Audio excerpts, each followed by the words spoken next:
70 point लेके खुश होने वालों में से हैं, तो कल मार्केट ने आपको बहुत शानदार ट्रेड्स दी। 4-5 जो हमने रेंज डिस्कस की थी, एक बार कल का निफ्टी का इंटरडे लेकर आइए और जो जो लेवल्स हमने डिस्कस किए थे एग्जैक्टली उन लेवल्स में रहा निफ्टी और 3-4 स्विंग्स दिए आपको। लेकिन मुझे एक रिस्क लग रहा है इस मार्केट में अब कि एक करेक्शन की शायद शुरुआत हो रही है। पहले तो वो टेबल लेकर आइए, जो हमने कल एक टेबल डिस्कस की थी कि निफ्टी का जो लोज है वो क्या रहा है पिछले 3-4 दिन में, और उसमें अब आप कल का लो जोड़ दीजिए। ये हमने शुरुआत की थी 13 मार्च से 21,905, 14 मार्च को 21,917, 15 मार्च को 21,937 और कल का लो 21,916। अब इसको पढ़ने के दो तरीके हैं। अगर तो आप बुल हैं तो आप कहेंगे कि देखिए ब्यूटीफुली 21,900 मार्केट नहीं तोड़ रहा है। अगर तो आप बेयर हैं तो आप ये कहेंगे कि ये एक जैसे एक रिवर बार बार एक उस पर अटैक करती है तो फाइनली उसको तोड़ के निकल जाती है। तो अब डिपेंड करता है आप किस कैटेगरी में आएंगे। अब मेरे लिए टफ है कहना, लेकिन समहाउ जो रीसेंट फीलिंग आ रही है ना, देख के लग रहा है कि टूटेगा, देख के लग रहा है मार्केट का टेक्सचर। अगेन थोड़े मार्केट में बड़े करेक्शन के इंडिकेशंस हैं, क्योंकि वाइल निफ्टी ने कल दोनों रेंज को रिस्पेक्ट किया, लेकिन असली प्रॉब्लम कहाँ पर है? फिर से असली प्रॉब्लम है मिड और स्मॉल कैप्स में। कल भी आप देखिए मिड और स्मॉल कैप इंडेक्स रेड में थे। निफ्टी भले ही ग्रीन में आके बंद हुआ था, लेकिन आप कह सकते हैं कि डे लो से थोड़ा सा रिकवर होकर बंद हुआ, वो ठीक है। लेकिन मिड कैप लो में डे मतलब ऑलमोस्ट रेड में बंद हुआ, स्मॉल कैप तो ऑलमोस्ट डे लो पर बंद हुआ।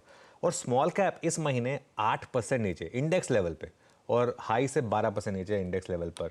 और दो इंडेक्स जो आपके इस बुल मार्केट के रिप्रेजेंटेटिव रहे हैं, एक रियल्टी इंडेक्स और एक निफ्टी का PSE index, public sector enterprises index, ये दोनों अब शिखर से 10-10% टूट चुके हैं।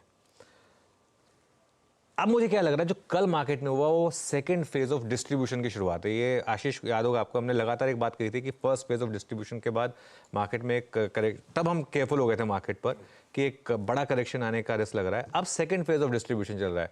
3-4 दिन से निफ्टी का लो प्रोटेक्ट हो रहा है, लेकिन विद इन दैट आपके स्टॉक्स गिर रहे हैं। देखिए, आप अपने आप से पूछिए आपके स्टॉक्स में क्या हो रहा है। जो हमारे व्यूअर्स हैं उनसे मैं पूछूंगा, निफ्टी को छोड़ दीजिए एक बार के लिए, आप अपना पोर्टफोलियो देखिए कि पिछले 4 दिन में आपका पोर्टफोलियो क्या गिरा है या चला है। मोस्टली गिरा होगा, ठीक है। तो ये सेकंड फेज ऑफ डिस्ट्रीब्यूशन चल रहा है, और नॉर्मली डिस्ट्रीब्यूशन के बाद, जैसे हमने पिछली बार भी डिस्कस किया था, शेयरों में बड़ी गिरावट आती है इंडिविजुअल स्टॉक्स में। वो पॉसिबल है। जैसे मैं कह रहा हूँ निफ्टी सिर्फ 2% नीचे है हाई से, लेकिन पोर्टफोलियो 20 से 40% नीचे है। Small cap, micro cap complete avoid. ये सब टेम्पटेशन से बचिए कि ये अच्छे प्राइसेस हैं, यहाँ पे हम ले लेंगे और उसके बाद अच्छा मौका मिलेगा बेचने का। ऐसे नहीं होता मार्केट में। ये मार्केट पता है कब बॉटम आउट होगा? जब रोज सुबह मेरा लिफ्ट वाला मुझसे पूछेगा कि सर आज क्या बेचूं, इंस्टेड ऑफ ये पूछने की आज क्या खरीदूं। अब मिड और स्मॉल कैप में अभी भी अगर आपकी मॉर्निंग कॉन्वर्सेशंस इस चीज़ के लिए कि आज क्या लूं, तो मिड कैप नहीं चलेंगे, स्मॉल कैप नहीं चलेंगे। अब एक फेज़ की ज़रूरत है जिसमें मार्केट में, ब्रॉडर मार्केट में बॉटम तब बनेगा जब वो कहेंगे कि मैं आज क्या बेचूं, ठीक है। तो ये मिड और स्मॉल कैप की करेक्शन जो है ना, इस नए पैसे ने देखी नहीं है ये करेक्शन। ये peak of the bull market में भी 60-60% गिर सकते हैं, और अच्छी क्वालिटी के स्टॉक गिर सकते हैं। ऐसा नहीं है खराब क्वालिटी के स्टॉक, अच्छे अच्छे स्टॉक्स को मैंने 50-60% करेक्ट होते हुए देखा है। खराब स्टॉक्स तो 80-90% भी गिर जाते हैं। तो अब मैं डरा नहीं रहा हूँ, लेकिन जो स्क्रीन पर दिख रहा है मैं वो कह रहा हूँ, इस चीज़ को आपको ध्यान में रखना है।